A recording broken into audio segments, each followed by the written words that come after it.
Okay, it was a odd game in some respects. Obviously, statistically, we did a lot of things we felt we needed to do in order to put ourselves in good position to win the game. They were a team that runs a lot of plays, and we wanted to control that, which we did. We kept ourselves offensively on the field, which is a goal that we had going into the game. But really, when you come down to stats, I guess the only important stat is the final score, and so certainly came up short on that. Yeah, we have done well for the most part in terms of not being a team that's been heavily penalized. We weren't playing a lot differently than what we have in past games. Obviously some of those calls were legitimate calls. It's what it is. When you get 15 penalties, 150-some yards penalized, your chances of putting anything together offensively is not normally very good. Defensively, it helps opponents keep drives going.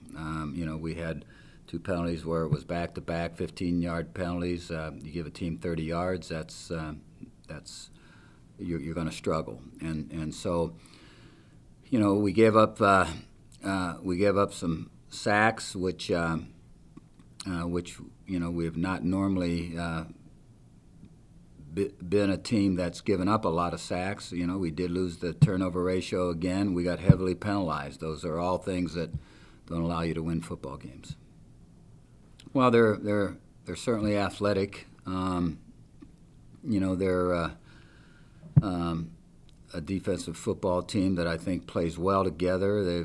Their schemes, they know what they're doing, and they operate them with very good efficiency. I think on their 2 deep roster they have 7 JC players and two transfers on defense. So, that has infused some very good athleticism into their program. We feel we've got a good collection of backs. It's a matter of how it fits at the given moment.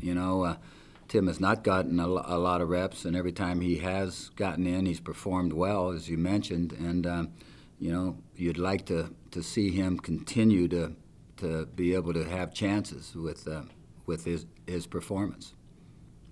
Whether that will happen, I don't know. We do have a starting back. We do have a guy that's second, a guy that's third, and unless you rearrange that, guys are only going to get whatever position they're lined up in. They're only going to get so many reps to afford that position. So it's kind of where it's at, but I would like to see him get more reps.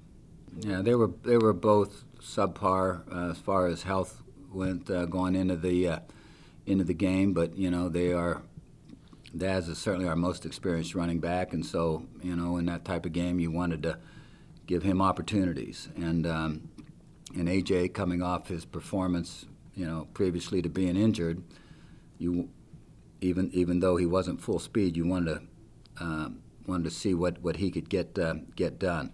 I think both those guys should be better off this week than what they were last week going into the game. He's able to start throwing the ball. He's not able to practice yet. That's down the road. So exactly how quick from this point in time he'll be able to come back, it's still uncertain. You look at Poppy White, he was cleared, he practiced, and he got sore, and that set him back a little bit. But that's sometimes the way those injuries go, where you get cleared, you're able to go, and then you get right back into going hard, and it gets a little sore, and then so you take a step back, and then you come back off of that, and you take 2 steps forward. It's kind of how it happens sometimes with those kind of injuries. So we'll see how Derrius responds once he gets cleared to play. Yeah, was able to meet with him. He is a little sore in some areas from the accident. Thankfully he had his seatbelt on, and that I think was a huge plus. Yeah, his overall accuracy. You look at his passing percentage; it's not where you want it to be. Now, obviously, it's not been easy playing quarterback with a young, inexperienced line, inexperienced receivers to some degree. Obviously Chase and Landon are experienced guys, but there's a lot of inexperience in there on the football field that he's playing with, as well as he's inexperienced. So things will continue to come and get better for him. But we want him to be able to at some point get to where he's in the 60s as far as his percentage in passing. We want him to be able to hit the deep ball with a little bit more accuracy. But all that can also come with more time in the pocket. I think Sebastian Smith has showed that he has a chance to be very special, and he's got good height, got long reach. He's got excellent hands, so he's able to come up with the special catches. He's got good speed. His speed, as he gets stronger, will become really good speed, and I think he'll be a receiver that ends up having the entire package.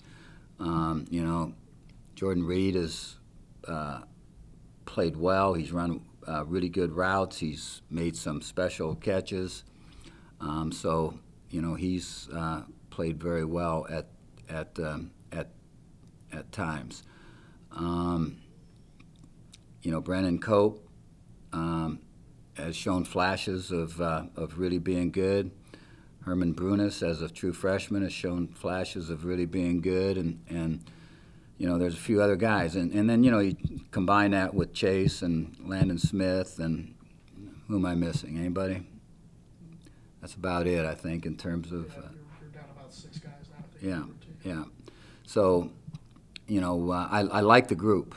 I like what they can become. I think they're getting better all the time, and they have a chance to be maybe as good a receiving core as we've had since we've been here.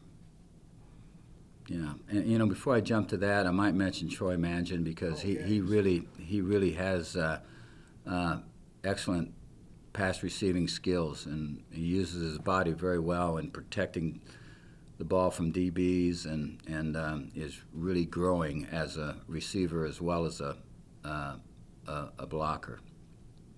And then your question on the two quarterbacks. If you have to make a change this week, will that affect how you get ready or what they do? No, I think both guys are very good throwers. They're obviously the injury to their starter last play of the first half was we'll see how extensive that injury was, whether he'll come back off it or not. But then you look at his backup. He came in and really threw the ball well. I think he was 7 for 14 in the second half, which is pretty good for a guy just thrown into the ball game like he was thrown in. And he seems to be accurate. He seems to have a very strong arm. And so he's able to do everything that Paul was able to do. So I think the game plan will remain the same. Really for the first Yeah, I thought they played well for just coming back off of injuries and not having a lot of practice time lately, and being thrown into schemes like we threw them into there. That helped bolster things for us at times. I think both of them are very good at being able to support on the run, and Sip is a little bit more of a safety type for us. Brett is a little bit more of a corner type for us, and so we can use both those right now to help us. I believe Thad will be able to come back and get to where he's practicing very soon. Blair, you know, he's not able to practice yet, and we'll see how extensive that leads. And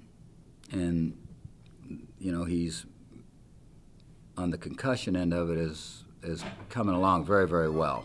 It's another thing that's become a little bit of a problem for him in terms of an injury. Or not necessarily an injury as such, but something that's taken place that he'll have to medically get squared away on.